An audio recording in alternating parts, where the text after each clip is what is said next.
Hello, Tribe. Today I'm here to introduce you all to my new picture book project.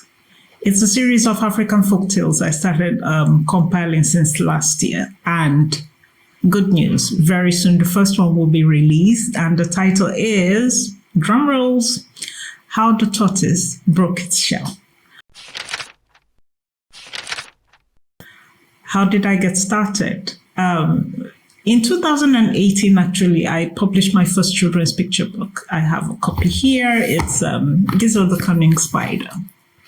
Let's call this an experimental project. So it introduced me to the world of self-publishing, and I recognized, or I identified rather, things I could do with my artistic talents, and also commercial experience I had gained printing and publishing within my own company.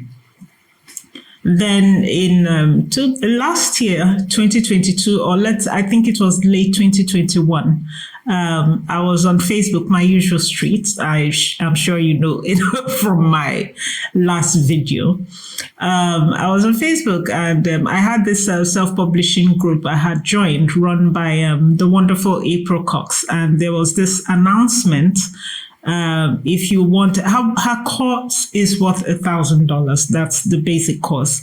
It's a 3-month workshop, and self-publish authors who want to self-publish children's books. That's her niche. She focuses on children's books. She runs quarterly workshops during the year. So you've got January to March, and so on and so forth. So back to what happened on Facebook. In December 2021, there was this announcement like, if you wanted to win a $1,000 scholarship to her cause, present your manuscript and you could be considered. And after publishing my first picture book, I knew something was missing, but I couldn't articulate it. It didn't have commercial success yet. I uploaded to Amazon, I uploaded to Kindle, but I thought I could do better. So I grabbed that opportunity with both hands and sent in a manuscript which I had already retold, an African story we knew, the same one we're publishing soon. And I got selected. So in January, the course kicked off, and I had an amazing time with people who wanted to also self-publish, different countries, different perspectives, I had my challenges. Being from this part of the world, we have so many challenges people in advanced countries cannot relate to. One, continuous power supply 24/7 is actually a luxury here. 2, even when I could get power supply, my internet. 3, having to keep a job. I had so many projects, and I wasn't doing like a regular job. So if a project came, it would be so hectic, working during the day, keeping up at night, keeping up with deadlines, and so on and so forth. Maybe my challenges will come in another video.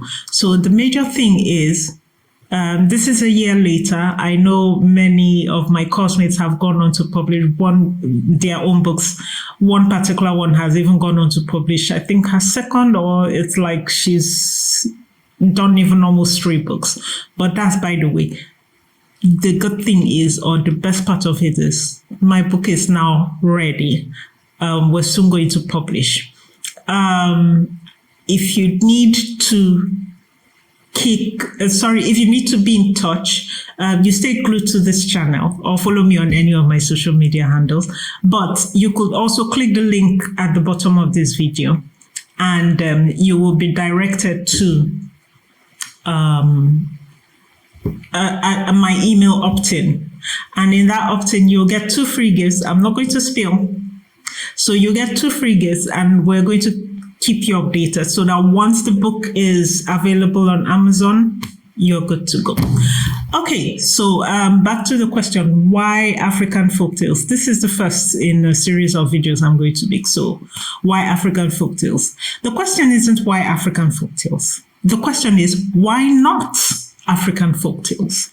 Because as children growing up and everything, I could remember the typical African child knows a good number of folktales from other countries. We know the story of Red Riding Hood, like the back of our hands. We know Hansel and Gretel. We know Rapunzel. We know Snow White and the Seven Dwarfs, even though, is that a folk tale? I'm not too sure. We know these classics. Let's just put it that way. Then ours is rescinded to the background. So I had my dad, who was a fantastic storyteller. And he'll tell us the stories when we're growing up, and we found them so fascinating. Decades later, I watched him, before he passed on, tell these stories to my nieces and nephews.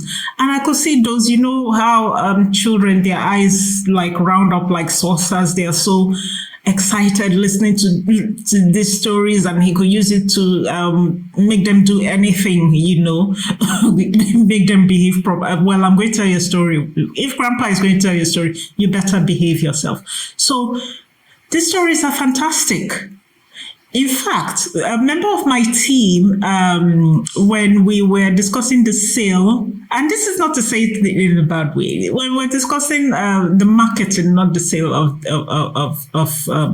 this book, she made a comment, and I told her my audience wasn't even the typical African. What I found out during April's course was that even people from other cultures want to hear the story. They are amazed about this. They are happy. They're excited to hear these folk tales. So why don't we retell it? Another thing in my research I found out was this. Even one is that books cataloging the stories are very hard to find. And then if you could just find the odd one, the illustrations were poor. So guess who has a very special talent to illustrate? Hello? Yes, you guessed right. So I want to put it into good use. I just decided, this is going to be like a legacy project.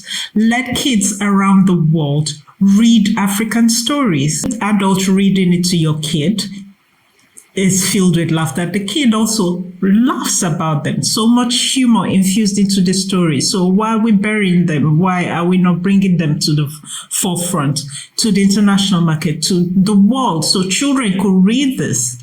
Another thing is that you can hardly find a child who isn't an animal lover. And African folktales are usually filled with animals. So even if one wasn't going to buy How the Tortoise Broke Its Shell as an African, because it was an African folktale, you could just buy it because it's an animal story. It's a perfect animal story to tell. I could go on and on. There's literally no reason why this story shouldn't be told and retold. They shouldn't just get lost in transit. They should be brought up to international standard. Let's look at parents in multiracial households. So you have a child of African ancestry and you want to teach them a little bit about their culture, or bring a bit of the perspective of their continent there. Maybe one or both parents they are absolutely going to love African folktales. Then you have the parents who are open-minded. I want my kids to visit every part of the world. And I meet people like that every day, just ready to give kids, even if it wasn't their kids, opportunities to explore other cultures.